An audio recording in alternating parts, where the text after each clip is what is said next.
one thing I did notice, it put the color in fast and like airbrush smooth. Rotary. Like airbrush smooth. Like, I don't mind like sharing like what I know and shit. At the end of the day, you still gotta put in work. They're like open books, yo. At the end of the day, you still gotta put in your work and you still gotta be nasty. You still gotta have that talent. If you don't have that talent, you do know whatever the fuck. You do know a fucking whole encyclopedia worth of shit. Who do you look up to in this business? Well, one of my favorite artists like that kind of like got me into the whole tattooing thing was like Paul Booth. When the first time I saw his work in a magazine, I was like, wow, you could really do this on skin. Like I couldn't believe it. Like it just looked airbrushed to me. Paul Booth, Bob Tyrell, there's so many talented artists. There's a lot of competition out there. That's another thing I like about tattooing is that, you know, it's not like there's so many great artists out there that it makes you push the bar, you know. You gotta bring your shit up, you know. On that note, I mean, now that like all these shows, you know, LA Ink, NY Ink out now, you know, the public is exposed to certain names. Your Kat Von D's, your Ami James, all great artists. Watch out for my boy John Messer too. Yeah, John Messer coming up. All great artists, but like John Messer, like Lalo, like Billy Vegas, like, you know, a lot of these people are not in the spotlight. Soon to be though, but a lot of them are not in the spotlight and people don't know who they are and they should. These are really, really talented artists. This is just like any other facet of life, whether it's sports, whether it's entertainment,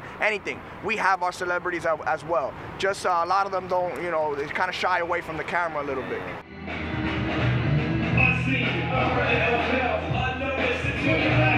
Too late to understand it's too bad that you ran to me.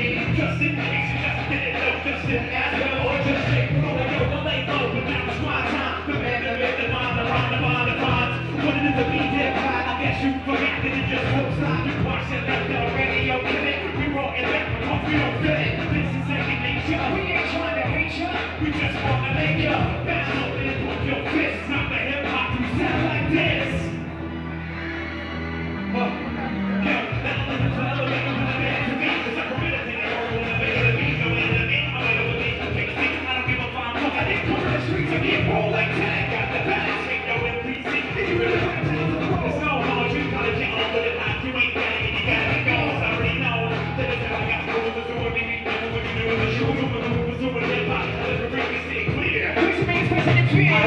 Don't breathe the pulse of nightmares. Nowhere to be seen, but where I'm right there. Prophetic, it's like you did the box. I got too much love on the terrible touch. It's like what?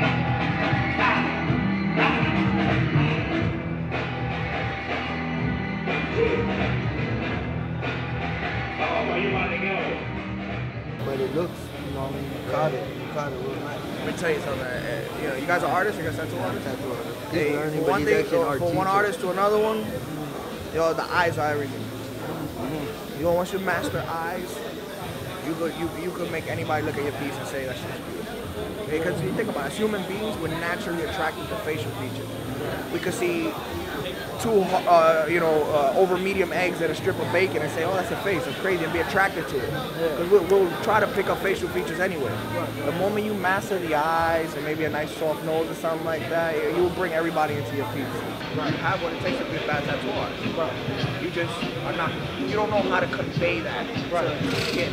You don't know what needles to use to get what effect you want. You know what effect you want. If I see you a good artist and you got talent, you're not a scratcher, I'm gonna hook you up. If I see you a scratcher and you about swag, you cold, fuck out, get out of my business. Get out of my business, dog. Go be a rapper. What's up, guys? How you doing? I'm here with my man Kenny K-Bar, owner of Camp Hellhound Tattoos in Brooklyn. And just met Kenny this weekend, and basically we're gonna get to know Kenny, right? Did a few years in the United States Marine Corps, just like my boy over here, and did 2 tours in Iraq. Came home, joined NYPD. Now I'm a tattoo artist. Now I got a shop. So that's pretty much how it happened. We were actually making fun of this before, and you did a few years in the Corps. You know, you got out of one job, you know, where you had to wear a uniform, and jumped into another job where you had to wear another uniform. I'm sure that drove you over the wall. It's nuts, man. I'm so glad. Like, now this is my uniform of the day, you know? Like, no more Chucks and more Deltas, that's it. Just uniform, whatever you want to wear. Come out here the way I feel like it. The only Chucks I'll be wearing are Chuck Taylors. Chuck Taylors, yeah, I got to I've been tattooing for about 3.5 years. It'll be 4 years in April.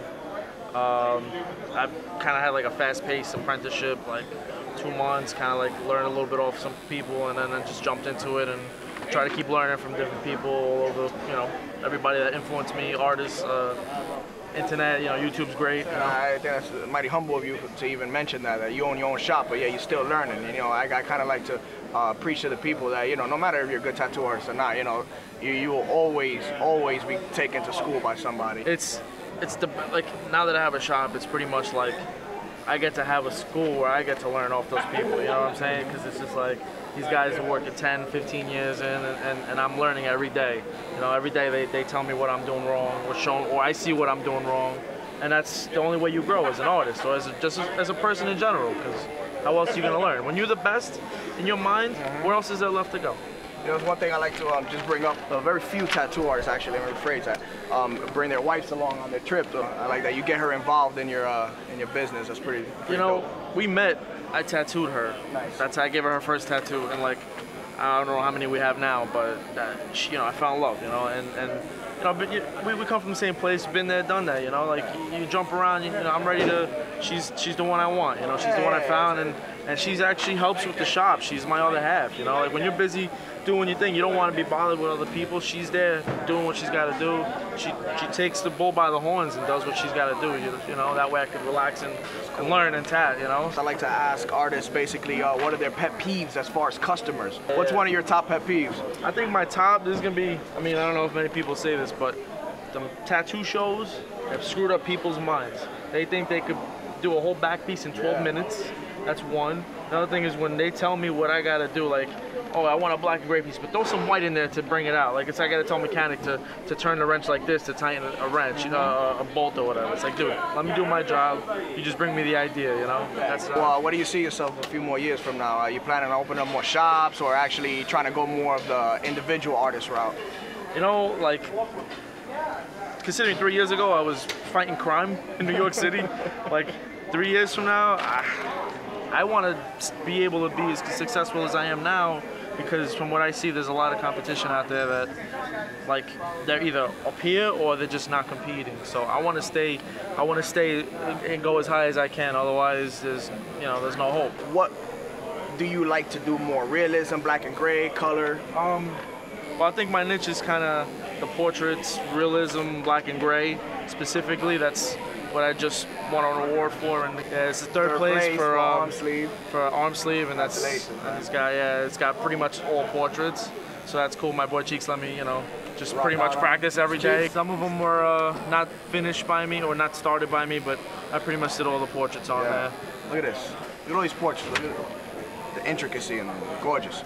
Oh, wait a minute. I see a dress blue uniform. Hold on. Look at this devil dog. Yeah, that's my boy K-Bar right there, man. And that's a big honor to me, because, well, he keeps joking around. He's got a rest in peace tattoo like ahead of time, done by the actual artist. So all he has to do is put RIP. The truth is, never pass out in a tattoo shop drunk, because you wake up with other people's faces on there. I appreciate you talking to me, Thank man. you, brother. Thank you very much. It's an honor, man. It's an honor meeting you too, man. Yeah. Someone along the same tracks that I came on, you know? It's crazy. Who would have thought? Small world, bro. I'm gonna hook up with you in Brooklyn. Yeah, that's two.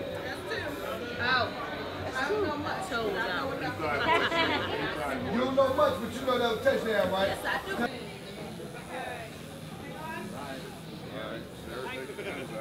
I know. Andy, do us a favor. Can you tell us one of your biggest pet peeves? I mean, like, the worst thing is like somebody that comes in, just walks off of the street, doesn't know what they want, and just makes you, like, you know, basically waste your time, because like they're trying to explain to you something that they don't really know what it is that they want to get. And like, you know, you have to like basically you put it out your ass, you know, like, and just kind of like go with the idea that they have and try to like make it into something that'll work as a tattoo, because not everything works as a tattoo. You can just grab anything, just tattoo it, because it might not work. You might have to do something to it, change it up a little bit, and a lot of people don't understand that. You know, I ask a lot of people that question, but I've never answered it myself. Oh, yeah. I mean, honestly, you Yeah. know, my biggest pet peeves are that one, of course. The #1 pet peeve, I think, amongst artists in general is no one knowing what they want and having a misconception as to what a tattoo artist can really do or can't do. You know, so trying to rectify that during the consultation, it's already a waste of time. You know, that's one. And two, you know, cover-ups. You know, someone wants you to cover up something the size of a quarter a name with with another name. yeah, with something the size of a dime. You know, it doesn't work that way. You know, it just got to go bigger and heavier than generally what you have. Just know what you want. That's it. That's all we ask for, and allow us the free creative reign that we all ask for. That's all it is. We're artists. Respect us. Yeah, respect us for being artists. Tell us what you want, and we'll give you our best artistic rendition of what you want. Just trust us. All right? Yeah. So Andy, let's get out of here. We got a long trip back. We gotta get back to New York. We'll see you guys back in Washington Heights, New York City. Yeah, home like, Signing off. Bori, Andy. Andy. See you guys later. Yeah, you know, okay.